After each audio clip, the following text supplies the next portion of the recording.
Hello YouTube, so today I'll be talking about the top 10 strongest characters from the series Spirit Chronicles, or Seirei Genshoki. And another disclaimer is all of the pictures I got, I do not own them. They're from the official wiki, and these are all official arts, so no fan arts are used. So without further ado, I'll get straight into the top 10 list. Okay, so number 10 will be Roishinge Akira, the hero of the Beltram Kingdom. Really, except for Erica, I could have put him on this, like any other hero on this list. But the reason why I'm putting Roy at top 10 is because man's a goat. He fires like lightning arrows that are described to be like cannon, like basically like full on like artillery shots and stuff, and his attacks are really strong and really fast. And it even like shocked the main character because of how fast and unpredictable his like attacks are, and his aim is very crazy. So that he's able to compete against the main character, I think during the volume 12 or 11 or 12. So this guy is really overpowered, and he definitely did better than Satsuki and Hiroki against the main character in comparison. So this guy definitely deserves the top 10 spot due to him being definitely clearly more overpowered than the rest of the heroes, excluding Erica. Coming in next at number ninth place is Alfred E. Maul, the King's Sword. So, at its very basis, to have the title of the King's Sword, you need to be the strongest person in the kingdom and the strongest swordsman in the kingdom. And everyone calls him being the strongest warrior in all of the Strahil region. I don't know if I pronounced it properly. And so basically, this guy is the GOAT. So he easily was able to overpower Orphea, and he also was able to hold his ground against the main character for a while. That already proves how overpowered this guy is. And he also has a really overpowered enchantment sword or enchanted sword. So this guy overall is a GOAT, and he's a very overpowered character. Okay, coming in at number 8th place is my boy Saga Gyoki. So he's basically like the uncle figure for the main character. And this guy, he is known as the strongest swordsman in the Yagumo region. So why did I put him above Alfred? Because he also has access to spirit arts, which is basically better than magic. And he also, with his spirit gear or enchanted gears he got from Dominic, he can basically fly. He's like walking in the air. So think about Alfred, the King's Sword, plus even more crackness. This is my boy Gyoki right here. So this guy is no joke. Also, not to mention, this guy is a very good user of the element water. So overpowered. Coming in next is the most hateable character at number 7th place is Lucius or Guil. I'm not even gonna bother pronouncing his last name. This is the guy that killed the main character's father and mother. But this guy's actually no joke. As I don't want to praise this guy, he is pretty damn overpowered. So he is a very experienced fighter. He is a very experienced mercenary. He has a very overpowered enchanted sword, and he's just overall very fast, very powerful, and very strong. And he almost gave the main character a run for his money, being able to land quite a serious wound on his arm while the main character was trying to protect Christina and Flora from him.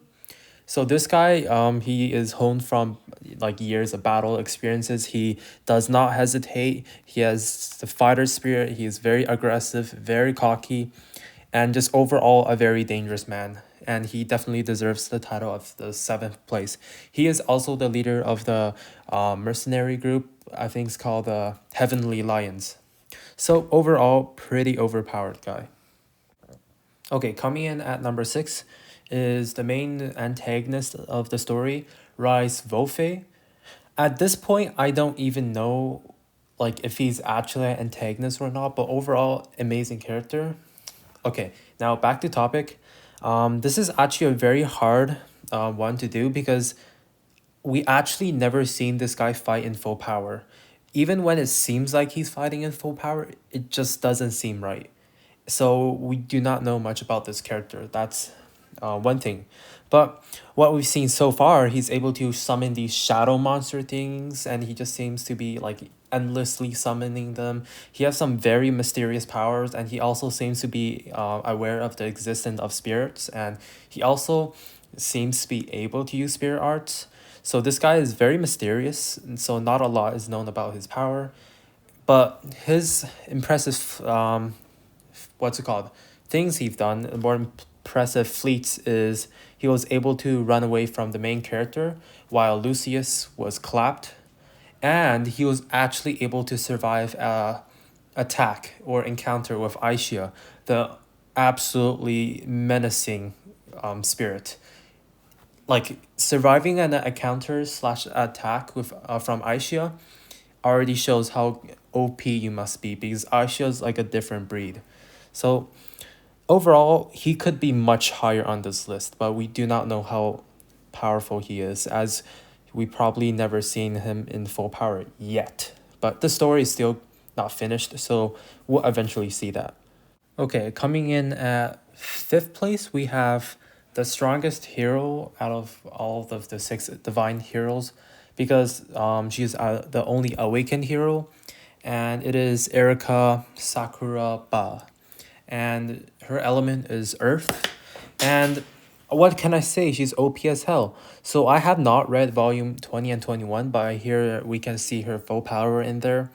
But I definitely know from volume 17, 18, 19 that she is overpowered.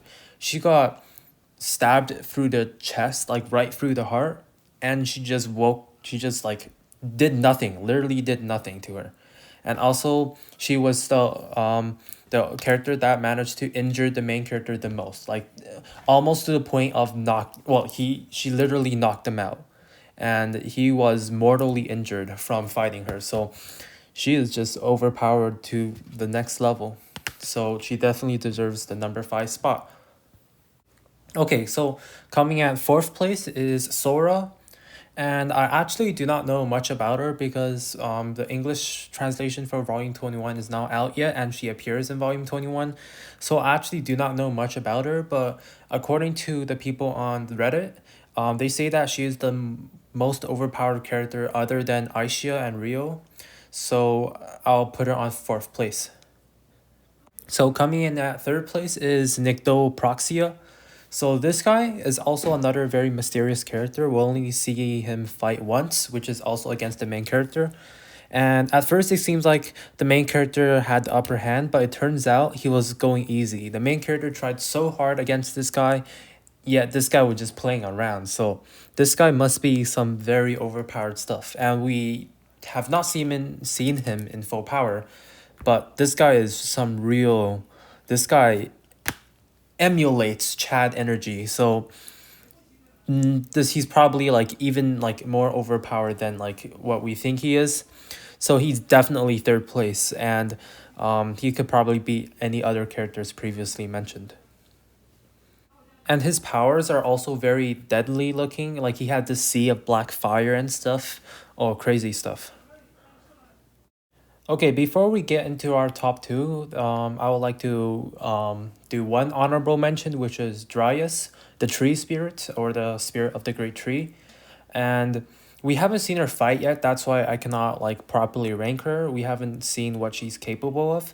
But being a humanoid spirit already speaks a lot about her power.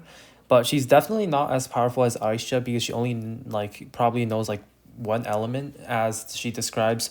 Like no one is capable of mastering one, like more than one element. Okay, so coming in at second place, it will be the main character Rio, and kind of expected. Nothing too much to say about this guy. If you read the series, you know he's pretty overpowered. He has the most overpowered contact spirit. He can use every single element. He soloed an army of 1,500 troops. He practically destroyed everyone. He whooped everyone that comes in his path. Just a very overpowered character. And what else I should say? Number one shouldn't be too much of a surprise for you guys. It is Aisha. The main character is Contact Spirit, and what can I say? She's literally a living horror movie monster. If you whatever enemy meets her, they're doomed. She can use every single element. She can like do some weird invisible projectile phasing crap. She practically unkillable. She can use weird shockwave things. Probably can use dimensional like sorcery as well. Basically, whatever you can think of, she can probably do.